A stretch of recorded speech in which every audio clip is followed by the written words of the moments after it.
ada sesuatu yang menjadikan kekristenan itu lebih daripada sekedar suatu agama, suatu tata krama, atau sekedar impian sia-sia seorang idealis. Dan sesuatu inilah yang membuat kekristenan itu tetap relevan sampai hari ini, yaitu iman yang berpusat kepada pribadi Yesus Kristus yang lahir, mati, dan bangkit dari kematian. Nah, ini merupakan inti dari pemberitaan atau merupakan inti Injil. Dan apabila inti Injil ini ditukar atau dikurangi atau ditambahkan dengan sesuatu, maka iman Kristen akan tercemari. Dan inilah bahaya yang telah ditimbulkan oleh guru-guru palsu. Jadi persembahan perpuluhan itu diberikan bukan untuk hamba Tuhan, tetapi untuk gereja. Kita melihat ada beberapa ciri dan bahaya yang ditimbulkan oleh guru-guru palsu ini. Nah, apa yang menjadi ciri-ciri dari guru-guru palsu ini? 2 Petrus pasalnya yang kedua, ayatnya yang pertama sampai ayatnya yang ketiga. Kalau sudah dapat, kita akan bacakan bersama-sama di bawah satu perikop, nabi-nabi dan guru-guru yang palsu. 1, 2, 3. Sebagaimana nabi-nabi palsu dahulu tampil di tengah-tengah umat Allah, demikian pula di antara kamu akan ada guru-guru palsu. Mereka akan memasukkan pengajaran-pengajaran sesat yang membinasakan, bahkan mereka akan menyangkal penguasa yang telah menebus mereka, dan dengan jalan demikian mereka mendatangkan kebinasaan atas diri mereka. Banyak orang akan mengikuti cara hidup mereka yang dikuasai oleh hawa nafsu, dan karena mereka jalan kebenaran akan dihujat, dan karena serakahnya guru-guru palsu itu akan berusaha mencari untung dari kamu dengan cerita-cerita isapan jempol mereka, tetapi untuk perbuatan mereka itu hukuman telah lama tersedia dan kebinasaan tidak akan tertunda. Ya Bapak Ibu yang dikasihi oleh Tuhan Yesus Kristus, kalau kita melihat sudah sejak zaman dahulu penyesat dan ajaran-ajaran sesat itu ada di mana-mana. Jadi jika seseorang tidak tahu ajaran yang benar atau tidak memiliki penuntun yang benar, maka sudah dipastikan dia akan mudah goyah dan tersesat oleh godaan penyesat atau ajaran-ajaran penyesat. Nah, di surat 2 Petrus pasal yang kedua ini, surat ini ditulis terutama untuk menentang pekerjaan-pekerjaan guru-guru palsu yang mengajarkan hal-hal yang salah, bahkan memutarbalikkan ajaran-ajaran tentang kekristenan. Dan juga di sini Rasul Petrus tulis untuk memberantas perbuatan-perbuatan tidak patut yang dihasilkan oleh ajaran-ajaran dari guru-guru palsu. Nah, di sini Rasul Petrus menasihati jemaatnya agar waspada terhadap munculnya guru-guru palsu tersebut, dan supaya jemaat tidak dipengaruhi oleh ajaran-ajaran tersebut. Orang Kristen harus berpegang kepada ajaran-ajaran yang benar, yang sesuai dengan firman Tuhan. Ajaran-ajaran tentang Tuhan dan tentang Yesus Kristus, yaitu ajaran yang disampaikan oleh orang-orang yang telah menyaksikan dan mendengar sendiri Yesus mengajar. Nah, hal ini juga merupakan ciri pengajaran Tuhan Yesus tentang akhir zaman. Nah, oleh sebab itu, pada masa modern saat ini, kita diharapkan untuk waspada dan siap menolak guru-guru palsu pengajarannya.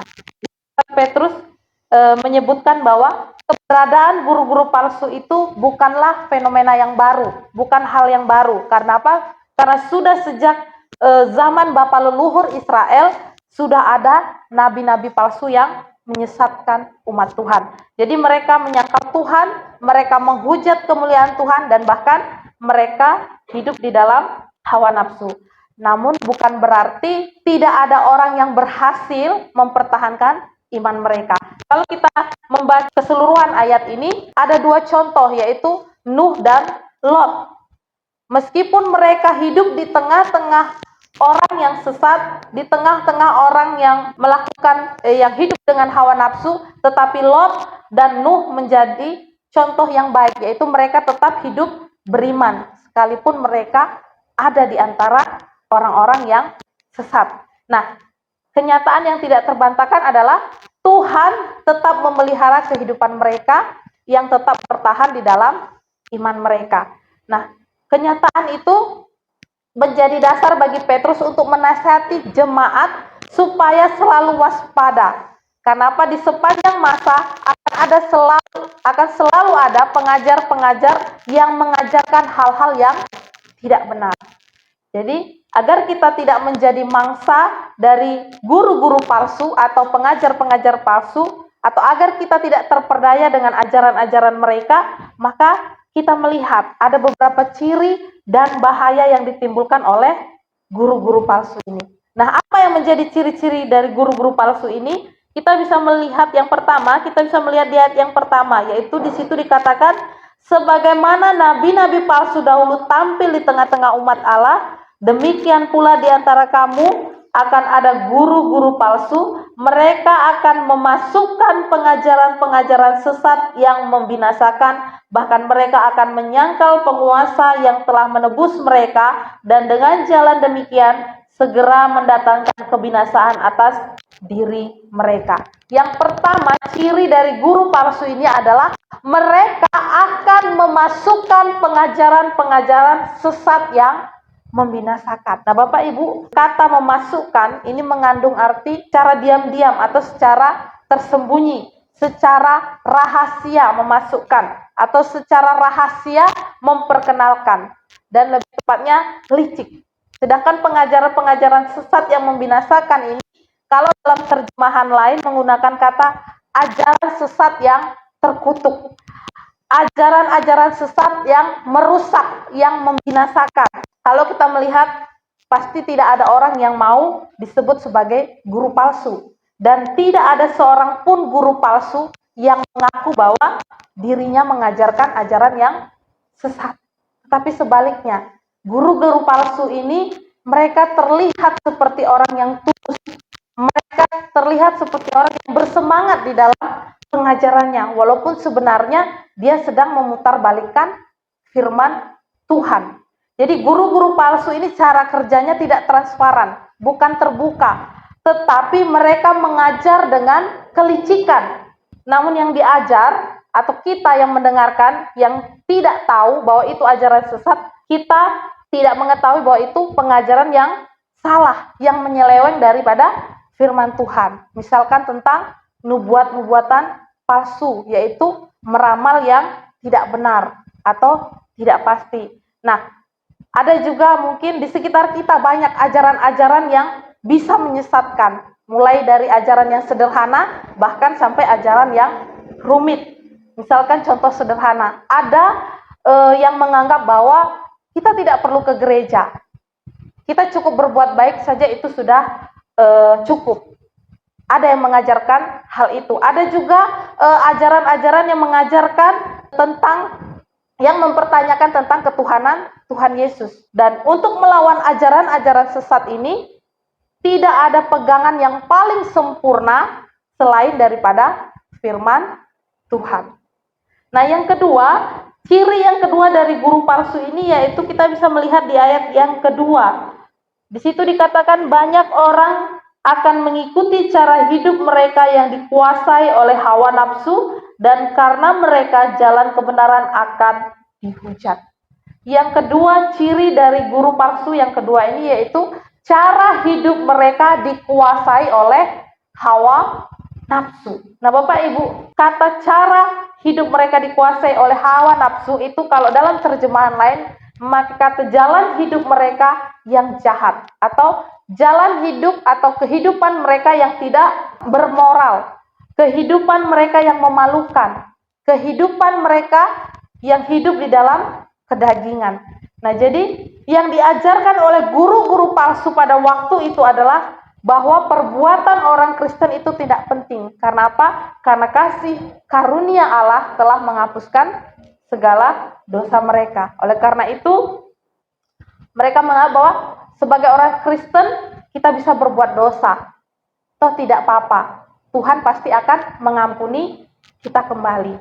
Dan banyak orang yang mengaku percaya akan mengikuti para guru-guru palsu ini bersama dengan cara hidup mereka yang dikuasai oleh hawa nafsu, yaitu kebejatan seksual. Nah, karena gaya hidup mereka penuh dengan dosa. Bahkan dari para pemimpin mereka, bahkan juga pengikut mereka penuh dengan dosa. Tetapi di sini Alkitab dengan tegas menyanggah ajaran-ajaran ini. Kita bisa melihat di dalam Roma pasal 6 ayat yang pertama sampai ayat yang ke-15. Kita baca bersama-sama 1, 2, 3. Jika demikian, apakah yang hendak kita katakan? Bolehkah kita bertekun dalam dosa supaya semakin bertambah kasih karunia itu? Sekali-kali tidak. Bukankah kita telah mati bagi dosa? Bagaimanakah kita masih dapat hidup di dalamnya? Di ayat yang ke-15. Jadi bagaimana? Apakah kita akan berbuat dosa karena kita tidak berada di bawah hukum Taurat, tetapi di bawah kasih karunia? Sekali-kali tidak.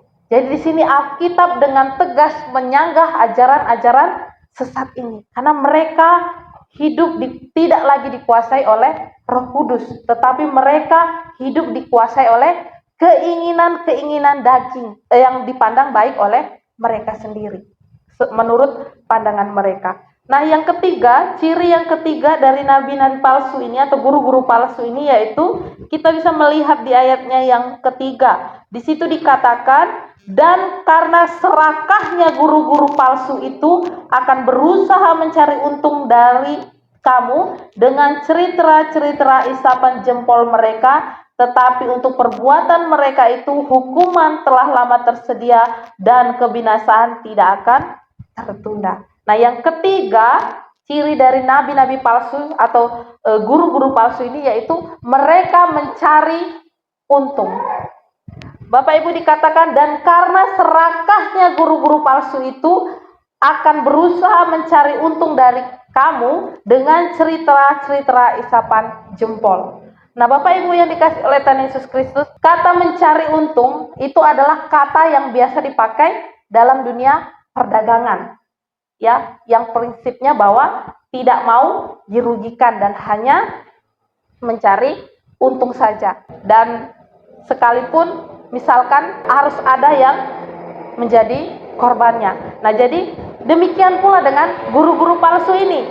Untuk mengelabui orang Kristen atau umat Allah yang lemah imannya, sehingga mereka mendapatkan keuntungan secara pribadi dari mereka, yaitu mereka memakai cerita-cerita isapan jempol, yaitu cerita-cerita yang hebat tetapi palsu, atau cerita-cerita yang berlebihan untuk mendorong orang agar mau mempersembahkan uangnya, atau mereka memuliakan diri mereka dan meningkatkan pelayanan mereka dengan cerita-cerita isapan jempol tersebut. Kalau kita melihat dalam terjemahan aslinya, mencari keuntungan itu bukan mencari keuntungan, tetapi lebih tepatnya mereka menggunakan kata memperdagangkan atau memperjualbelikan, menjadikan sesuatu sebagai barang dagangan dengan kata yang dibuat-buat atau pura-pura. Ya, jadi dengan kata lain, salah satu sifat dari guru palsu ini adalah serakah. Dan dalam keserakahan itu,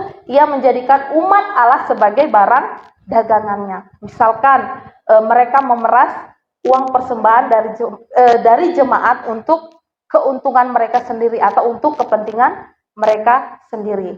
Biasanya ada gereja-gereja tertentu atau hamba-hamba Tuhan tertentu yang menghimbau jemaatnya untuk memberikan perpuluhan dan diberikan kepada hamba Tuhannya. Kalau tidak memberi perpuluhan, mereka sertai dengan ancaman tentang hal-hal yang mengerikan yang terjadi jikalau mereka tidak mau memberikan perpuluhan kepada hamba Tuhannya.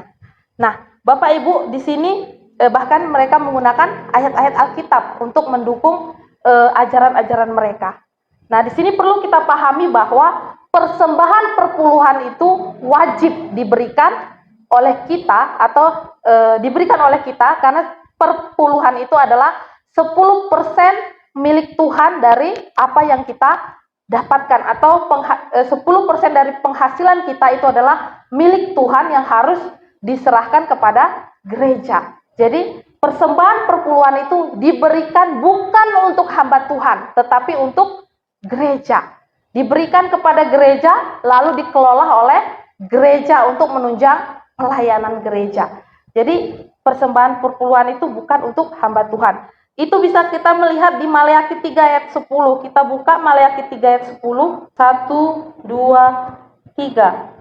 Bawalah seluruh persembahan perpuluhan itu ke dalam rumah perbendaharaan, supaya ada persediaan makanan di rumahku, dan ujilah aku, firman Tuhan semesta alam, apakah aku tidak membukakan bagimu tingkap-tingkap langit dan mencurahkan berkat kepadamu sampai berkelimpahan. Nah, jadi ayat ini sering kali dipakai oleh hamba-hamba Tuhan atau oknum-oknum tertentu untuk mencari keuntungan pribadi, yaitu bahwa jemaat Tuhan harus memberi perpuluhan kepada hamba Tuhan atau pelayan Tuhan. Nah, ini adalah pernyataan yang keliru. Di dalam firman Tuhan di Maleakhi 3 ayat 10 ini dikatakan bahwa bawalah persembahan perpuluhan itu ke dalam perbendaharaan Tuhan, yaitu ke dalam gereja, ke dalam rumah Tuhan, untuk dikelola oleh gereja, dipakai untuk pelayanan gereja, bukan untuk hamba Tuhan. Nah, Bapak Ibu yang dikasih oleh Tuhan Yesus Kristus, di sini selain menunjukkan ciri-ciri dari guru-guru palsu, di sini Rasul Petrus juga menunjukkan bahaya yang ditimbulkan oleh guru-guru palsu itu bagi orang percaya. Nah, apa saja bahaya yang ditimbulkan oleh guru-guru palsu bagi orang percaya atau orang Kristen? Yang pertama yaitu mencemarkan iman Kristen. Nah, Bapak Ibu, ada sesuatu yang menjadikan kekristenan itu lebih daripada sekedar suatu agama, suatu tata krama, atau sekedar impian sia-sia seorang idealis. Dan sesuatu inilah yang membuat kekristenan itu tetap relevan sampai hari ini, yaitu iman yang berpusat kepada pribadi Yesus Kristus yang lahir, mati, dan bangkit dari kematian. Nah, ini merupakan inti dari pemberitaan atau merupakan inti Injil. Dan apabila inti Injil ini ditukar atau dikurangi atau ditambahkan dengan sesuatu, maka iman Kristen akan tercemari. Dan inilah bahaya yang telah ditimbulkan oleh guru-guru palsu. Nah, yang kedua, bahaya yang ditimbulkan oleh guru-guru palsu yaitu menuai kebinasaan. Nah, bahaya yang kedua yaitu yang ditimbulkan oleh guru-guru palsu yaitu tidak adanya kehidupan rohani sama sekali, dan kehidupan yang demikian akan menuai kebinasaan. Jadi apabila kita perhatikan dalam perhatian hidup dalam kehidupan dunia ini, ada dua macam kehidupan yang akhirnya menuai kebinasaan, yaitu yang pertama, hidup di dalam perbudakan, kehidupan yang diperbudak oleh dosa. Di dalam Roma 6 ayat 23 dikatakan, sebab upah dosa ialah maut. Nah, hal ini merupakan konsekuensi dosa sejak dari semula, yaitu ketika manusia jatuh ke dalam dosa, dan yang saat ini menjadi konsekuensi bagi orang-orang yang belum percaya atau orang-orang yang tidak percaya kepada Kristus. Dan kehidupan yang demikianlah yang akan menuai kebinasaan. Nah, yang kedua, kehidupan Kristen yang duniawi. Kehidupan Kristen duniawi yang dimaksud di sini adalah kehidupan yang sebenarnya sudah ditebus dari perbudakan dosa oleh iman di dalam Kristus melalui kematiannya. Namun demikian kehidupan Kristennya lebih berpusat kepada keinginan-keinginan daging, hawa nafsu yang dibawa oleh pengaruh licik dari ajaran-ajaran guru-guru palsu ini, sehingga tersesat seperti generasi pertama dari kaum Israel, yaitu mereka karena kedegilan hati mereka tidak sampai ke tanah Kanaan atau tanah perjanjian, dan bahkan mereka berakhir dengan kehidupan yang menuai kebinasaan. Nah, Bapak Ibu yang dikasih oleh Tuhan Yesus Kristus, melalui firman Tuhan ini kita diingatkan bahwa sekalipun di sini nasihat Petrus ini ditulis pada abad pertama, nasihat ini juga berlaku untuk kita sampai pada saat ini. Kenapa guru-guru palsu dan ajaran-ajaran tidak benar itu selalu ada di sepanjang masa. Kita sebagai orang percaya dinasihatkan untuk selalu waspada. Yang pertama yaitu penting untuk kita melihat dan menilai ajaran-ajaran yang muncul, sehingga bisa melihat sesuai atau tidaknya dengan ajaran-ajaran yang benar tentang iman Kristen, yaitu yang sesuai dengan Alkitab. Sehingga kita tidak mudah disesatkan oleh berbagai penyesatan yang semakin sulit untuk dikenali pada zaman ini. Dan kita bisa tahu persis bagaimana ciri-ciri kehadiran guru palsu di zaman ini dengan ajaran yang menyesatkan. Nah, yang kedua yaitu pada masa pasca modern sekarang ini, ketika kebenaran itu dipandang sebagai hal yang relatif dan subjektif, kita diajak untuk tetap menilai dengan jernih, supaya kita tidak termakan oleh ajaran-ajaran yang tidak benar. Dan kita juga tidak mengajarkan kepada sesama kita yang dapat mencemarkan iman kita dan akhirnya membawa kita kepada kebinasaan. Jadi oleh karena itu perlu bagi kita untuk kita selalu menjaga kedekatan kita dengan Tuhan, yaitu dengan bertekun di dalam membaca dan melakukan firman Tuhan, agar kita tidak salah dan kita tidak kembali lagi ke dalam kecemaran dosa, melainkan kita tetap hidup di dalam jalan kebenaran sesuai dengan firman Tuhan. Amin.